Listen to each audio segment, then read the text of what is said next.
It is truly a wonderful thing that you're listening to Radio Free 102.3, KJLH, Compton, Los Angeles, Long Beach, and Inglewood. And you're inside another Stevie Wonder Morning Thunder $1,000 Thursday. We have about 51 more minutes to go. And then we are, you know what I'm saying, we are out of here. We also have a very, very special guest. He is a poet extraordinaire, and I know you're a big fan of him. Taalam Acey is here Taalam. too. Oh, yes. Taalam, what's up, baby? What's up, sir? How are you? How are you? Happy birthday. Thank you so much. You have so much inspired me with your spoken word and poetry. So could you do something for me? Sure, I have something right now. Get a little closer to the mic. We want the world to right hear here. you. Can you hear me now? A little more, a little closer. I've been operating this troubled soul refinery since the mid-1990s, and ever since I got my eyes free, I've been trying to free the minds of my brethren by telling them what you deserve, and become the central spoken word figure of my generation. But if you talk to the people who copy the people who copy the people who copy me, they'll tell you I must have some nerve. They even started a show called Deaf Poetry and broadcasted hundreds of poets and Taalam Acey imitators amounted to almost a third. But I ain't supposed to talk about that fact or not, because people get confused and start to wonder if I'm really out to speak truth to power, or whether I'm out for the type of egotistical, self-centered fame and fortune that rappers got. Which is funny anyway, because most rich rappers ain't built no legacy and they already headed back to the block. So don't be surprised if 20 years from now you see your favorite millionaire rapper outside your local supermarket organizing the shopping carts.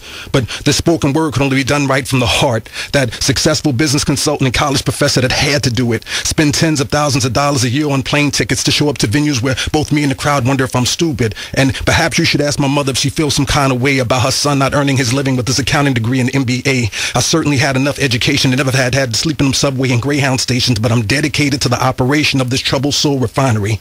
And unlike consultants, spoken word ain't never got me no $12,000 checks. And back then I didn't have to spend my weeks trying to figure out what I was going to do to eat next. I had a house with 2 cars, a big backyard, and a swing set. But honestly, even when I had more money, I still spent my nights in a dark basement depressed. I knew a woman for a few weeks, married her, and she became my ex-wife. And back then, one of my old teachers told me that people as sad as me shouldn't dwell on pictures, so I haven't owned a camera in my adult life, which is ironic because I earn my living by showing people pictures of experiences as long as they could feel what they felt like. But we writers think we write just to get ourselves right, but I guess you don't get just get to write yourself when you do it for a living.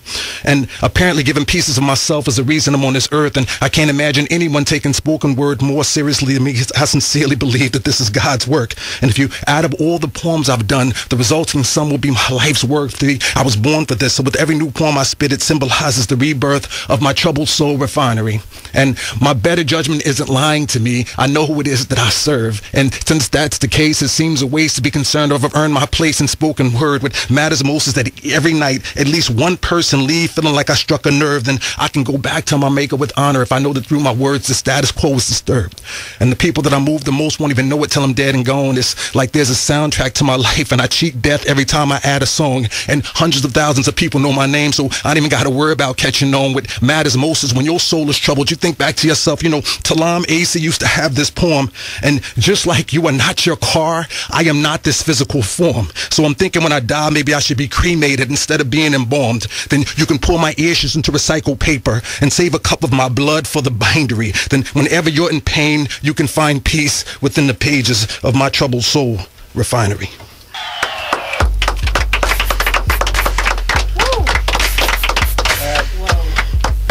Truly is an incredible poem story.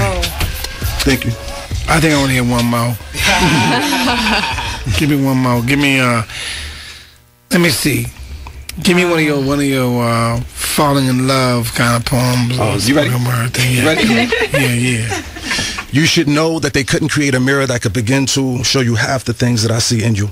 Because more important than your face and your shape, I'm in love with the woman you're becoming.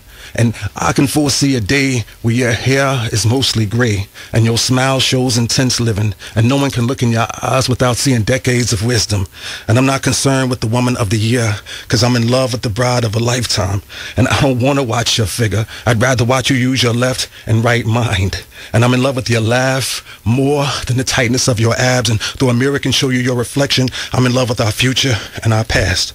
And my love lasts because it has the benefit of knowing that to truly be intimate, I don't focus on the qualities you have now. Instead, I focus on the qualities you have that are infinite.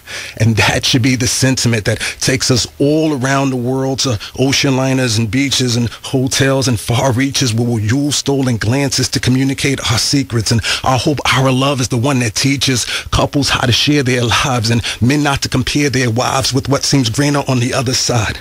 And I'll confide in you nightly, then provide for you daily, then in between do the best I can to treat my fellow man fairly. But it's most important that I be that eternal flame that brings you heat whenever you're cold. And you'll always see yourself clearer in me than any mirror, because I'm a pure reflection of your soul. That was so nice. I love that. Oh my. That is so wonderful. Can I get a copy of that so my husband can read it? No doubt. That is No so doubt. wonderful. Thank you. Well, what inspired you to do this? And I mean, what has it been reading? Because I always tell my son Mumtaz, who is working with writing as well as my daughter Aisha, but I mean, what has been your greatest inspiration to write and to create the spoken word? I'm reading James Baldwin, reading Amiri Baraka, listening to Last Poets, listening to Gil Scott-Heron, and listening to you. You know, amazing. As a kid, songs in the key of life, everything. Just listening, reading. My mother read to me when I was younger. I started reading at like 4 years old, and it's all been nonstop. And what inspired me to do this, oddly enough, I came from finance and accounting. I used to teach finance and accounting at Rutgers University, but for some reason, I ended up gravitating towards doing spoken word for a living. It is, to me, it's a great thing because, you know, naturally there's a rhythm that we're born with to do this. And when I see men and people in general, women as well, but just in talking about men who use, you know, their constructive place to use the rhythms of their gift to the positive and to inspire and encourage, and as well given kind of objectivity or an objective opinion about things, to make, you know, to critique something but yet leave, you know, one with hope. It's a great thing. So I really like your writing a lot. I actually called once when you were here before. I remember, and the phone hung up, and I've been thinking about it for ever since. And I think I wanted you to come. I think I wanted you to come and be a part of the House Full of Toys event. And I wanted to so badly. So can we still do that this year? I would love to, sir. Yeah, let's work that out because you are really great with that. Thank you. And Mumtaz, he went out. He going out. He stepped out. Yeah, he needs to hear some of this poor. Because it's just really incredible, and that's how I've been inspired too, just by reading different books and watching the news and listening to radio and all of it. Someone actually asked me the other day, you know, what is it that, you know, keeps inspiring me? I said, first of all, God is my greatest inspiration. Indeed. As did you say the same? Yes, sir. But as well, life just brings about experiences, just naturally. There are things that happen every day, and it's just a matter of capturing those moments and keeping those moments in your mind. The bad ones, but as well the great ones, the wonderful ones. Because I think that we do go and experience, we know the bad things that happen, but we are encouraged to get beyond it because we know that truly, as I told my daughter, Sophia, the other day, I said, Sophia, I want you to know this, and this is really for all my children. I said, you know, I will be with you in the sunshine and through the rain. And that's just the whole thing. And that's how I feel about it. But it is wonderful to have you come and do those great poems. Thank you so much. It's an honor, and it's an honor to be on your birthday. Yeah. So the first of 30 days of your birthday. Yeah, exactly. I'm gonna do this for a whole year. Okay. Without question. A year? Did I say a month? Yeah, you said a month at first. Yeah, well, you know. Yeah, I guess I said for a month.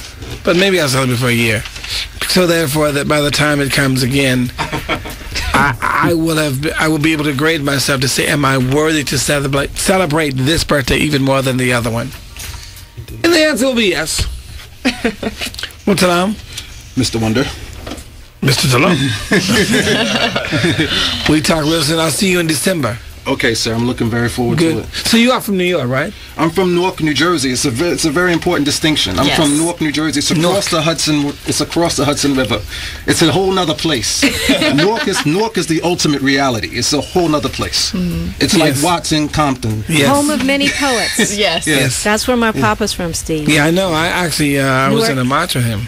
Newark is Poet Central. Yep. I know about Newark, baby. Yeah. Yes, sir. Well, listen, you have a good day, and You too. I'm excited to see you in December. Thank you, sir. God bless you. God bless you.